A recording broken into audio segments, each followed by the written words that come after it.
looking at the issues of illegal mining. In 2018, of course, that report was issued by the Inter-Ministerial Committee on Illegal Mining, indicating a raft of measures that were supposed to be rolled out to check and effectively tackle illegal mining. We'll be rolling on the screen some of the key recommendations that was made at the time by the committee. But I'm joined in studio now by Charles Bissue, who is a former secretary of that Inter-Ministerial Committee on Illegal Mining that was launched by President Akufo-Addo and subsequently dissolved. Charles, it's a good time to be talking to you here in our studio. We cannot pretend about it. Aisha Huang has resurfaced in the news. So even before we get into the recommendations and what it is that you were putting out at the time, there's a need for us to talk about this individual, Aisha Huang. Okay. At the time when you were serving on the committee, did you pick up any details on the operations of this foreign Chinese national? Okay, thank you, and good afternoon to your listeners. I think, yes, we did. A lot of intelligence work were carried out, where we heard that she was actually operated around the Bissue area. And during that time, the team confiscated some excavators from her. And the thing is that once you confiscate those excavators, within a week, new ones resurface and all that. And then that led to her, being, expatriated from the country. So yes, there was a lot of intelligence around that. And as you can see, most of the excavators were collected, not just from her. But did you get a sense at the time of how destructive her activities were in these mining communities that you were operating, putting surveillance on? No, with illegal mining, you need to define it. What is illegal mining? First of all, the person operating on a mine without license can be illegal mining. The person also going beyond the buffer zone can be illegal mining. So there are forms. So you need to situate it in a context. And I do not want to narrow it on her alone. If you not focus on her, then there might be other people who are actually causing destruction elsewhere. But we're talking about her because she has a resurface. But in our time, I realized that, the Chinese, they look alike. And during our time, you arrest them and then they resurface. Oh, they do that? Yes. So at a point, at the Inter-Ministerial Committee office, we had our own fingerprint machine so that when they are not recycled for us. So a lot had to go into that. So Aisha is not the only one who's involved in this alleged act of changing their profiles just to re-enter the country. No, I'm not sure of that, changing their profile. But then there was a situation where we've arrested certain Chinese, and then they come back. And then at the point, I was looking at them and I'm like, I said, I've seen this guy. There was a joke that I said, oh, that's my Chinese, man. And then, but you were not sure. Right. So we went to the extent of having a fingerprint machine at the office. So when the security people bring them in, they're brought in, we actually check that and then keep record before we even hand them over to the immigration and the police, so that we had a data of each and everyone that we have. And then saying that, if you look at the figures, I think between 2000, from the Migration Service, between 2009 up until now, about 1,604 it's been arrested, deported. And within 2019, 2017 and 2019 alone, 572 were deported. Okay, you did 572. Yes. Former President John Dramani Mahama talks about over 500.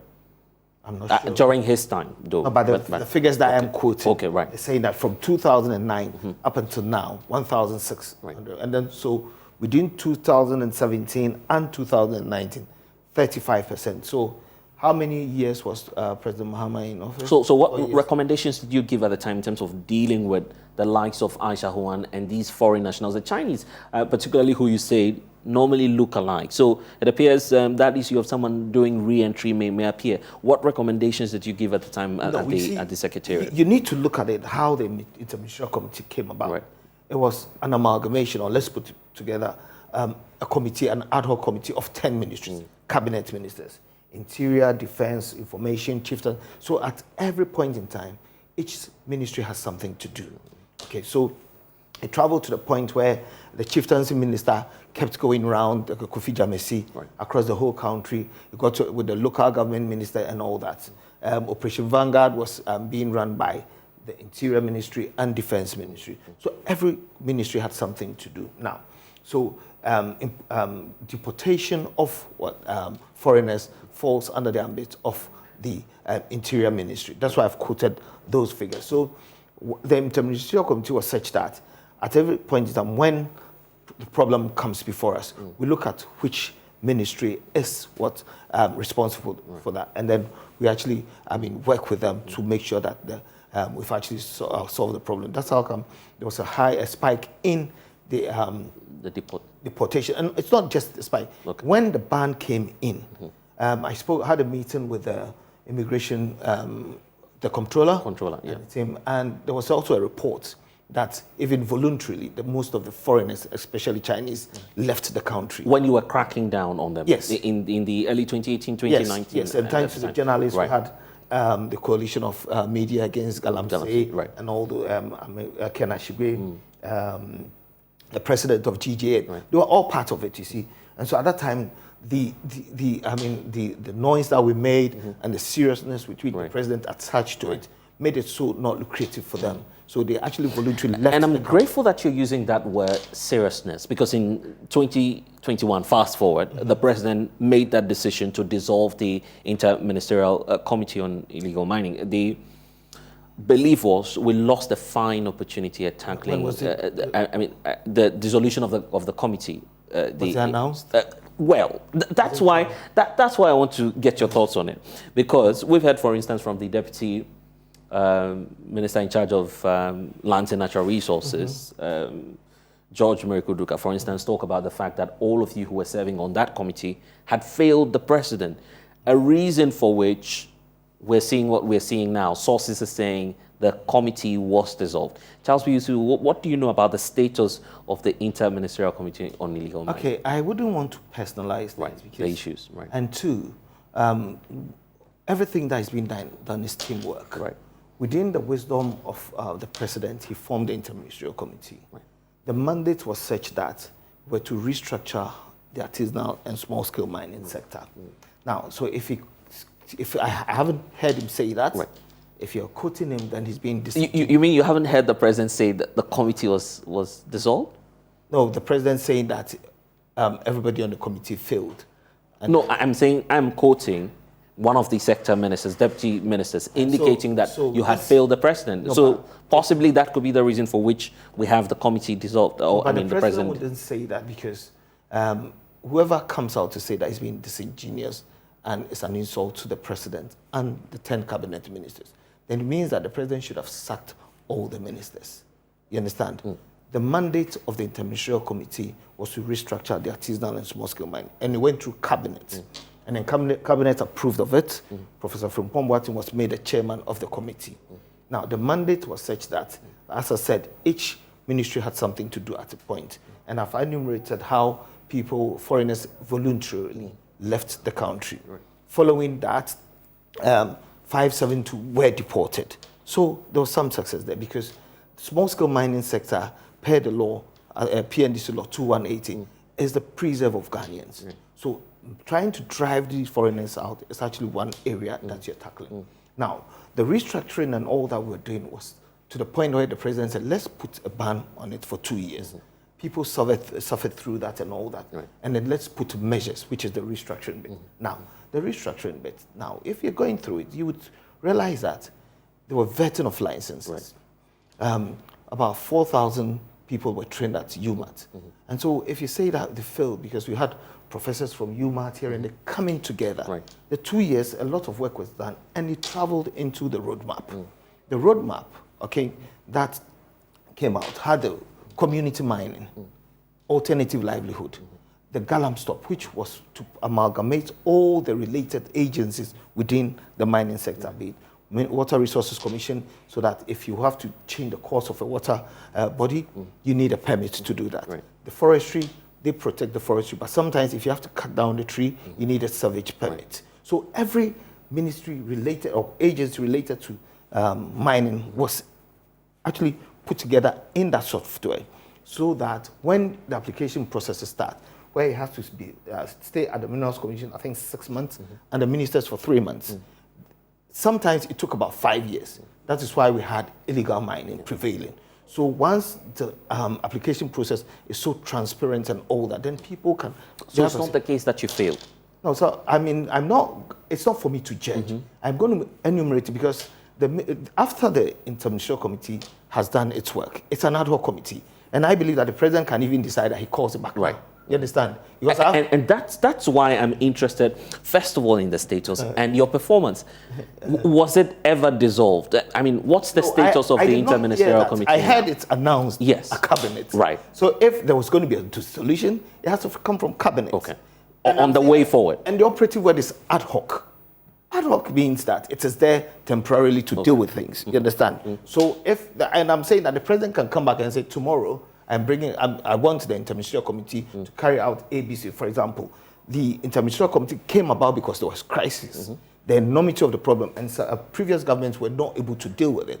So the president came in and said, let's put everything together and deal with it. And within that, we came up with drones. You understand? 144 drone pilots were trained. They went through civil aviation. They had certification. They went to, I think, is it Bondasi or the military camp for 2 weeks. We trained divers and all that. And you can see, I think at a point, Ghana Water Company came out to say that the water bodies, Akobra and all that, are getting better. And we came out, we brought in the European Space Agency using satellite imagery. And there was a flight hub at the Interministerial. I think we called all the journalists. And periodically, we came up updating you as to what is happening. So the results are out. The belief of some persons is that we've not had the results, and looking at what's happening now, would you say this is the time for the president to recall that or reconvene that committee? No, you are saying that. Right. Because at least we're still dealing with illegal mining. That's why you were set up. Is there an empirical evidence to say that the destruction of our water bodies and our forest reserves, how many years did it take us to get here? When there's that empirical evidence, then you can say that, yes, it took 20 years to destroy them. And so it would take us 5 years to do it. But you wouldn't be able to put it together. So that's why I said that one area was driving the foreigners away. But now I think they've resurfaced. People are saying that the community mine that we're doing, most are going back to foreigners. That is the reason why when we started, we were told that the government officials here and NPP, NDC. Right. So we brought in the Galamsop, which actually brought in something like directors' duties, lifting the veil of incorporation, where directors of certain companies can be assessed by anybody, so that we know if a small-scale mining company is actually destructing a river body, we know who is doing it. Because to the point that the Galamsop was going to give access to the general public, where you look into an app and then within your jurisdiction, you know who owns what concession there. So when a river body is being destroyed, you can actually go to the person. And when there are 10 or 15 people within a certain catchment area, there will be peer review because I am looking at what you're doing because there will be sanction. So all these things were put in. So my job is to enumerate, and I do not want us to denigrate the 10 cabinet ministers because a good job was done that. I went to South Africa with the president, and we got to a point I think in 2019, where the deputy minister for mines there said they are actually even copying what we're doing, which is the community mine. And that is what the lands ministry is implementing now. You remember the Kenya Simodo recently? I heard of them going to Kenya to do something community mine. It's in the roadmap. Everything that they're doing, exploitation, everything was captured in the roadmap. So I am looking at the point where we have to be consistent in what we're doing. Governance must be continuous. We are in a culture where we say NDC does something and then NPP comes in and we do not continue with it. But within the same government, I don't think we should be saying that one has failed and then the other one is doing well. You feel that's not healthy, but upon reflection, having served as secretary to that interministerial committee, what's your impression of what you've done? Because somewhere along the line, you decided to step down and the issues of corruption allegations were raised. So upon reflection, looking back... The 20K, right? Yes.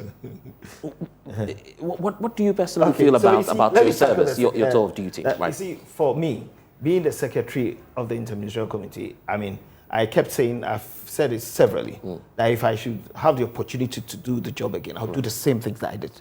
Really? I haven't regretted anything, no. Because that 20,000 I was put in, I mean, you're in this country, you've seen that it wasn't true. It was because you were doing the right thing and certain people didn't want you to be there. And with time, I mean, I kept saying that vindication lies within the womb of time. And we are all here to see that. But then, for me, I wouldn't go and sit on the fence and say, oh no, they're failing. Right. No, it's not like... You feel that may have been orchestrated from within the industry itself? Oh yes, How tough is it trying to find persons who are engaged in illegal mining? To find persons that... Yeah, and to fight them, yes, largely. Oh, it's very tough. It's like fighting the drug cartel. And it doesn't have political coloration. It's the money that brings people together. Right. That's the prime. So for me, I said I do not regret what I did because I would do it 1,000 times because within me, the principles the president inculcated in me, that was what I was doing. And then to the best of my knowledge, I think I did the right thing. And I wasn't actually carrying out decisions on my own. There were 10 cabinet ministers. We made decisions come about, and I was actually doing the day-to-day implementation. So I haven't seen failure. It is maybe a spanner thrown in the wheels. Right. Okay, so it is for us to go and then continue with the roadmap and then follow it to the letter. Where is the Galam stop? The Galam stop, money was spent for it. In fact, we have some details on that. We're rolling that on the screens right now. But in fact, your political opponents, the National Democratic Congress, they've started hitting at you as the NPP and the promises that you made. They even go ahead to say, for instance, that Aisha Huang is a financier of the New Patriotic Party. Just before you walked in, the Deputy General Secretary of the NDC had granted an interview indicating that this is someone who funds your political party, and it's part of the reasons why you're not able to crack the whip. So within the time that NDC were in power, I heard that Aisha Huang was arrested 3 times and she was left off the hook. And then at the time of the NPP, she was arrested. The team that I led, arrested about 3 or 4 excavators around Bipotinton, the Amancia area, thereabout, and all that, and we confiscated that. Okay. Belonging to her? Yes. Right. I mean, I hadn't seen it personally, but the intelligence we got was that, yes. That was the official report. And then later on, when, the time that we actually was told that she'd been deported, I remember word came round, and Tiwa, then the CID boss, we reported it to her that she's come back through Togo. And Tiwa was swift in dealing with the matter. Okay? She's come back to Togo, and then I think she was about to be caught and she ran out again. Really? Yes, Tiwa did a good job. That's shocking. Yes, because now the intelligence we got, so I mean you can speak to the former CID boss, because immediately we got the intelligence, we reported it to her, and she did something swift, and the lady bolted. Now, she even left certain things, personal belongings there, which... we need to talk about that story. We'll do that shortly. But deal with the issue of the NDC, the fact that they're claiming... I'm giving you... Yes, precisely. So that's why I mentioned Tiwa. Yes, so something was done. Okay. So when she came back, allegedly, if she was a financier of the NPP, then, first of all, she wouldn't have left the country. Okay. Number 2, she would have, but within the NDC, she was left off the hook 3 times. So they must come up with evidence to say that they've given money to such a person and such a, and we shouldn't waste our time talking about it because there's no evidence. That's why I'm saying that she was left off the hook 3 times. Yeah, but they say even if you don't have the evidence, the approach of government towards how Aisha is being treated clearly points to the fact that you don't have the balls as government to deal, and as the New Patriotic Party to deal with it. She was left off the hook under the NDC on 3 occasions. And then within this setting, she comes back. And then the NIA card, that's the NDC, couldn't even produce. We came back, we've produced over 15 million. And then she went there, went through the process, and she was caught. So it means that the system we have now is somehow strict. Yeah, but Charles, the issue is about prosecution. Don't you feel that's what Ghanaians need? That you go ahead and prosecute Aisha Huang. I like that. And that's why the NDC says you don't have to go. I like that. So the things that you're saying, I think, to me, is moot. Because the Attorney General has come back to say that she's going to be prosecuted, even for previous crimes. Because there's no expiration for certain crimes. The first time you were asked to go back to your country for whatever reason, you went out. And then you came back, defying the rules. So the wheels of justice, they say, grind slowly, but eventually it gets there. So the Attorney General has spoken.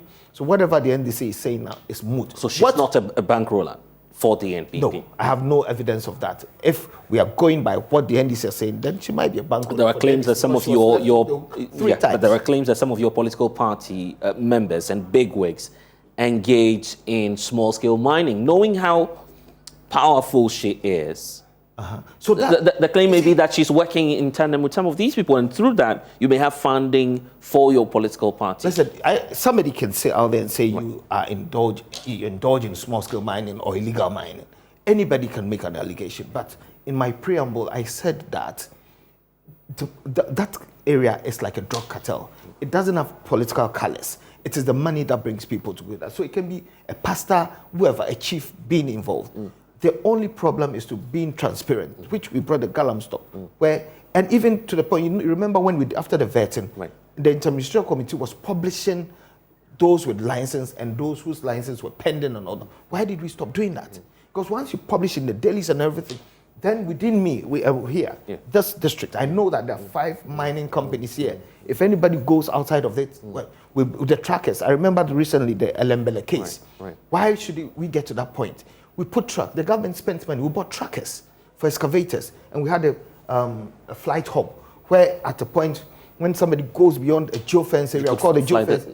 We call them. We had a call center calling, hey, you've gone beyond that. What is happening? People were taking them off. The moment you go, it goes off. It was shown on the screen. I tell you, we brought the European Space Agency at no cost to government. Later on, when I left, I stepped aside. I had a civil servant, a consultant, was putting money together to go and charge the government for bringing the European Space Agency to Ghana. I sent a text message to the National Security Minister and the Minister assured me that this has been done.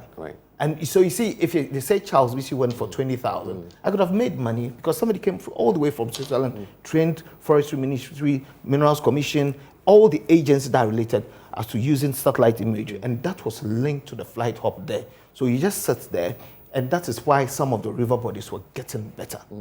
So I do not, I wouldn't want to be responding to individuals, but the statement that the Interministerial Committee feel is not an attack on Charles Bissue, but it's an attack on cabinet, the government, and itself, because it is within the same government that we're doing.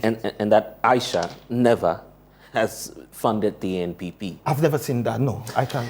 How about, and there are more stories and persons sharing all sorts of accounts on her, the claim that she's having sex videos of some of the bigwigs within the NPP, and in fact some of you at the time who were serving and fighting illegal mining, a reason for which you're not able to arrest her. What do you know about such stories? I do not know anything about it, but let's apply the laws. In the first place, we have to crack the whip. Whatever sex video that he has with people, were they with underage children? No. It might be consensual. They had sex, you understand? Yeah, so once it wasn't rape. So she in the first place, videoing that, it's a crime. And 2, she cannot show it, you understand? So, I mean, gagging people and then blackmailing people, this thing doesn't work. We must crack the whip. For me, I use myself. So you feel, yes, and that's instructive, yes. You know, when I was doing my job and somebody sent somebody to give me money and then somebody took a video, and the day before I was told to go and pay money. I said, no, go ahead and show the video. You understand? Because I was not, yes. You were asked to pay money, bribes. That video to be dropped. You understand? But I said, no, go ahead and show it. Today I am sitting here. You understand? Because if I paid Charles, you don't mean what you're telling me. If I paid money to anybody, my conviction, you understand? Today I am sitting here. Who was asking you for this money? That's another conversation, you see? Because and by the way, why were you being asked for some monies then? Because people, I don't know, I mean, that's the person's motive. But then I was told that there's a video coming up about you taking money here and there, and so you need to pay us some money so for us to get that video dropped. And I said, go ahead and show it. How much? I used the F word. How much was involved? No, they wanted to negotiate with me, and I said, go ahead and show it, because I know nothing about it. And today I am happy within me, you understand? Because if I'd done anything, I would have actually sat somewhere and then hide away from it. And then, so I'm saying that if I'm using this as an example, so if Aisha Huang is blackmailing other people, we must bite the bullet and deal with it, because then whoever, it's going to be something that carries on in this country, that when some people have done wrong, they use it. If whatever sex that happened, the person was not raped, It wasn't child sex. It wasn't pornography or something. So it was a consensual sex. So you feel that irrespective of the public servant who may have these, may have been involved and may have been captured on this footage, that should not deter anyone from going ahead with the prosecution. So was it a case of the person saying, they come in to have sex, and the person saying, let me have sex with you, and then once I give it to you, then you allow me to do illegal mining? I don't see the correlation there. Let's scrap that. We'll deal with her. You understand? If she can't go and show it on any video because it is even against the law. So once she does that, there can be more sanctions on her. So I don't think we should. I'm interested in the 2018 story, the story about her first re-entry. So, which means that yes, indeed, you pursued her. She moved out of the country, and then she was trying to. Yeah, that's we got intelligence through neighboring Republic of Togo. Tell us about that story. No, we got intelligence that she's come back within a week or something like that, and I reported it to Tiwa. And then Tiwa, I think, sent a man. And then by the time they got there, she bolted. That's what happened. So that was the first time. And this, at this time, you were in office. So that should have been around I think August? I can't remember. Right. I mean, I didn't know you were going to, but I know that something like that happened. And then we sent people there, and then she left some personal belongings. Tiwa was aware of that. So. You mean the current Yoko boss? Yes. She was then the CID. What did she leave behind at the time? And what more details did you pick up on her as to what her operations may have been around the neighboring Republic of Togo? No, I do not know. I mean, we got intelligence that she's back in the Ashanti region, in the country. And so we reported it to this because you need to be working with the agencies. And that's what I'm saying, that was the very essence of the interministerial committee. Because you see now, the Galamsey thing, I do not know if all the agencies are working together. The problem then was that you go to Minerals Commission for, you go to forestry. Right. You're given an entry permit to go into the forest reserve. It is your decision. I mean, it's a decision, but it's up to you. Then you're told to go to Minerals Commission to go for permit, a license to mine. Right. That person can decide not to go. You see, that is the very reason why we brought the Galam stop together. So at a glance, you can see who is delaying the process and all. The government paid money, almost 10 million Ghana cedis for that. Where is it? Drone pilots were trained. There was a flight hub, computers and all that. That when we did the testing, and 144 of them went to civil aviation. At the point that we trained them, I remember that when after training them, that some of them couldn't pass because they had liver problems, eye problems, young people. Then I actually was able to establish a correlation between the mining areas and certain diseases. Right. So I spoke to Professor Frimpong and I said, maybe we should get the Ghana Health Service involved with into doing another research for these areas and all that. So a lot of things with that. I spoke about the tracker, the Elembele case could have been solved easily because it's just a matter of sitting there with the European Space Agency and all that. When we're doing the vetting, the small-scale miners can talk about that themselves. You come in, there's a screen. Right. Your concession is showed out there. The dates that you went on it, even the 2 years, some people were mining. Right. So I remember when one person came in, the first or the third person, when we started the vetting. And the vetting was done, the professors from UMAT, Professor Mankwa, Amegbe, Kuma, all came together. And the person was shown their what? The concession. And said on the 20th of March, he went there. 13th of April, he went there. But he had lied. And then he said, we are not here to, crucify you, speak the truth, so that we actually help you. And then they came out. When he came out of the room, he went and told all these people that, no, go and speak the truth. What you're doing is for us. And within that time, we're trying to empower the Ghanaian miner, not the foreigner. And we'll talk about the foreigners and what you had done together with the Chinese embassy, but let me roll on the screens now some of the key recommendations that you had made at the time. And I'm picking this excerpts from the roadmap after you lifted the ban on small-scale mining. So this is the pre to post-ban activities. So for instance, we have the monitoring compliance and sanctions on illegal mining activities. We also do have monitoring compliance and enforcement of artisanal and small-scale mining regulations. And then there is the Galam stop, the drones and the tracking systems, which you were supposed to use to monitor all of these activities. You were supposed to coordinate this at the center, but then you were decentralizing it using the DCIMs, right? Tell us about that. Right. Okay, so you see all these things, following the restructuring, sanitization, which was a 2-year ban, and the restructuring. These were the things that were put there. Okay. Now, so if you look at it, the drones and all that was to monitor. That is why hence 144 were trained. About 80 divers were trained, and all that. So everybody is synchronized, everybody works together. Within that, we went around the country and formed district mining committees. Recently, I've seen that we're doing it again. And all these things that you see, the government spends money for that. Are we talking about causing financial loss to the states? Then maybe I should be arrested.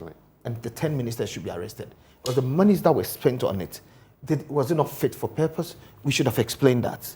Where are the drones and all these things? Because we did a test, and after the test, you realize that people will be out there and they're mining, and then there will be a call center. Somebody will call them and say, hey, you've gone beyond your zone and all this. So I do not know where all these things are. Now, the district mining committees were supposed to be in charge, which I've said with myself, Dan Botry, then the Minister for Reorganization, Kofi Jamesi, Professor from Pomboatin, local minister government, then Hajia. We went around the country and inaugurated district mining committee. So that's the DCIMs that we're looking at, right? And I've seen that it's been done again. So, and all these things are in the roadmap. Exportation of gold, the Kenyasi model. I remember I went to Kenyasi, met them, Newmont, and then we spoke to them. So in the roadmap, there's something called the Kenyasi model. I've seen the community mining as being said it's a new thing. It's not. And you go to Krofrom, we spoke to AGI. Remember Asante said the AGI wasn't even worth 1 billion, one pound or something like that. And then we went there, we spoke to AGI, they gave us some of it for the galamseys. We actually spoke to, I think, the World Bank or UN, something like that. An international body. They came, and so there was a model that we can train people, and it's all there. And I've seen it being replicated in Kenya now. So it's all good for the government. But my point is that if we started from it shouldn't be fragmented. It shouldn't be done as if somebody failed and somebody, then we can never deal with the problem. That is my point. But there's the question as to whether or not we can effectively tackle illegal mining. Will galamsey ever end in this country? Okay, it's not just galamsey. It's most sectors of our government. It is our attitude, you and I. For example, the media started with us, and at a point, it stopped. You understand? Because I remember at the Interministerial Committee, there was regular briefing. You went out there, you came, and then you asked questions. And then sometimes the Ghana Small Scale Miners Association had a series of meetings, and they brought ideas, and they found them in the book, the roadmap. They were part of the roadmap that we drew and all that. So if you say that the roadmap wasn't good, no, because the small scale miners that are benefiting from it were part of it, you see. So all that was done. Now, our problem is our attitude, you and I. Because today, Ghana, we do something today, and then after a few months, we leave it. So the momentum, the consistency to dealing with it. And I'm saying that compliance, okay, you just should. Well, I mean, we could bring it back just to help you to lay the points. No, it's all in my head. Right, okay. No, it's all, give me a pen and paper. I'll write just write all of them. Everything, so everything there, it's in my head. You can shut it out. Right, okay. So basically, what I'm saying is that we established that the problem is that we do things and then we leave it hanging. So there had to be constant monitoring. How are we going to do the constant monitoring? The drones would come in, the flight up. And even those things, putting them there, it is not always that you have to send people there to do it. Because people can be corrupted. You understand? But the fact that people know that there's a certain technology sitting somewhere, you wouldn't even know. Maybe that day I'll switch off. But practically, the concern is it's a business. So we're not able to deal with it. And because you were talking about, for instance, when the money comes, everybody forgets about it. So it's as though the cycle will continue, every government will come. I mean, governments will continue to face it, and they can't effectively deal with illegal mining. The fact that the statement that you came with says that the Interministerial Committee doesn't mean that I should come and say that somebody has failed. You see, in my statement, I'm asking of questions where the things are. But the concern is we can't deal with it because it's a business, and that's why. So it will continue. So those causing the problem, are they from Jupiter, Mars? They're on this Earth. You're on Earth, right? They're here with us. And at a point, we dealt with it to some point, okay? And then the water bodies. So I'm talking about consistency. I'm talking about monitoring. I'm talking about being transparent.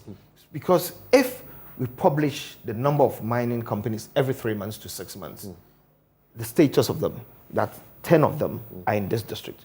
5 of them are here. You and I would know who is legal there. Right. There will be peer review and all that. So the fact that the people will see that we're being transparent enough is even a starter. Right. And then also the compliance. Now, people are actually saying things that, the community mining that we're doing, we're giving them to Chinese. Right. I do not know if it's true or not. You understand? But then, if we were publishing them every now and then, and then within a district we see some Chinese coming in, we will know that it is the small-scale mining or community mining, please. And then once you've done that, we know that those foreigners who are come there are not part. I'm glad that you're raising the issue of the community mining, because it appears that's one of the phases where the Lands and Natural Resources Ministry has been going all out on, commissioning some various groups to go into that community mining. However, the concern by some stakeholders, including some small-scale miners, indigenous miners, is that you have the foreign nationals going in for proxies. So these people, of course, join the groups, and remotely you have the foreign nationals engaging virtually in the small-scale sector. So they are sort of like pushing them or phasing them out indirectly. Yeah. What's your take on the approach we're using for the small-scale, the community mining approach? So when we arrested a lot of excavators, and people kept saying that 500 excavators was coming, which was never true. We never had 500. Oh, you never had 500 excavators? But the Lands Minister Chemi came out and said it was 270 or 290 thereabout. Okay. So it appears there was a lot of misreportage, if you want to call it as such, about what was happening at the time. No, because it was corrected then. You understand? Because so it wasn't 500, for instance. No. So do you want me to explain why maybe they said 500? Okay. You know, you go to a mining site, and then you find 10 excavators. Galamstop goes there, the Vanguard, and then you find 10 excavators. And that's exactly what happened to in Elembele. So you go there, you find 10 excavators. So at that time, Vanguard will report 10, but they did not have low beds to cut them to wherever we're taking them. So they leave them and then take the brain of the excavator, which is the monitor or the control unit. They take 10 and then they record them, thinking they've taken the brain. So by the time you go back, you find a low bed and you go back in 3 or 4 days. The small-scale miners will fix them, or the illegal miners gone with another brain and move them. So the actuals will be 2, and then the 8 is gone.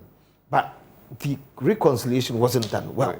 You understand? So on paper, the Vanguard gave us about 600 and something, but it wasn't actuals. But then you realize that when you counted them, we had the brain of about 600 of them, but it wasn't excavators. That was what the problem was. You understand? So you realize that the minister came in and said 297. So I never received. Okay, so duplication may have gone into that. Because you record what they saw in the field was reported, and then when they reported it, they left, and then another team had to go. By the time you go there, the people have taken. That is why we brought in trackers. So the moment you get it, you put in the trackers and you're linked to the flight hub at the center here. It's a complex matter, but of course, looking forward, there's the issue about the Chinese embassy and what we could be doing in terms of collaboration. But looking back at what processes we have started in the past, what engagements had happened with the Chinese counterparts in trying to check some of the people who come through to do illicit mining, because and what could we be doing? What did you do in the past, and what could we be doing now? Because I recall just days ago speaking to one of the former ambassadors to China, who indicated that there's a certain province in China where you have a lot of influx. Of these foreign nationals coming through. Maybe you may have known of the province coming through and engaging in illegal mining. Yes, during the time, I can only speak to that time. Yeah, that time. I do not, I'm not in that position to do that. At that time, we engaged with the Chinese embassy a lot. I remember I went to China, we had discussions, and I asked questions that if you really, because, colonialization, the Western world came to Ghana or Africa through the multinationals, Coca-Cola, Cadbury's and all that. And what the Chinese are also using under the way of penetration, giving money to one person, becoming a billionaire, and then he invested. But the money, it's a communist state. The money really belongs to us. But if you go contrary to that, you'll be punished. So I asked the question so why don't you go the American way? You want to go and come into mine. So come as a multinational, negotiate with the government and mine, and so that there's 30% or 50% foreigners, and so you have a quantum for it. Right. He never answered me. You understand? So that's what you were trying to negotiate. During the discussion. That's what I said. I said, right. No, come as a multinational, because you are not allowed to do small-scale mining. Right. So come as a multinational. Let's negotiate. Then we negotiate and say, okay, 50% Chinese or whatever. Right. So you had indeed established back then that the influence of China was biting hard on ASEAN. Oh, but I mean, you report it all the time. And even the reports come to you before we get to know, you understand? So it's not just Chinese. Right. I mean, there are other foreigners involved. But the Chinese are actually the ones who are involved in illegal the mining. Right. And then the others who buy, other nationals who buy them and all that. So there's a long cartel that deals with it. And they all specialize in certain areas, you understand? So for me, I am saying that, yes, the foreign bits should be taken out. And most of there's evidence that 572 went out within 2 years. Right. And some went out voluntarily. Through the airport because it was not lucrative for them. Can we revisit that era? Yes, I think it's possible, because to the point there where, when we were actually arresting Chinese and then we were leaving them in the police service and here and there, I'm not mentioning names, and then the people were being recycled. So I bought my own fingerprints and then I made sure that I had data for them. So the moment they come back and I tell them, you're able to check if indeed they are the ones doing that. We need to go, but Charles, what will be your message to Ghanaians briefly? Since you obviously are a leading member of the NPP, and the concern out there is that your government is failing on the fight against illegal mining. No, I don't like the last phrase, like my government is failing. We haven't failed. I mean, the bold step to even go into it, we must commend the government. Two, hitherto, Aisha Huang was arrested 3 times and left off the hook. This government has brought it to bear. She's going to be prosecuted. I think that, yes, whatever we do, it gets to points that we review it. I believe the government coming in to talk, things will be reviewed. What the interministerial committee started, the roadmap chiefs were called here, DCs, the district mining committees came together. We all adopted it. Let's stick to it and then make sure that we hold people responsible. I think we need to be transparent in what we do. People shouldn't be scared with using my story, because I am alive now. Whatever happened to me, people insulted me. But I said, you feel vindicated? I don't want to feel vindicated, because it's a teamwork. Maybe one person had to fall along the line for us to succeed. That is me. I believe in the teamwork that we must all come together. Because if I sit here and say that I have been vindicated, the water bodies in certain areas are not there. My people come from the Hunter, Zima, and the Volta area. It can affect them. So I don't want to be vindicated. I want us to actually achieve something out of it. And of course, that's the man, Charles Bissue, former Secretary for the Inter-Ministerial Committee on Illegal Mining. And that's obviously where we draw the curtains here on the polls on the JoyNews channel. I am Blessed Sugandu. Log on to myjoyonline.com. We have updates on all of our stories for you. We'll see you again next time.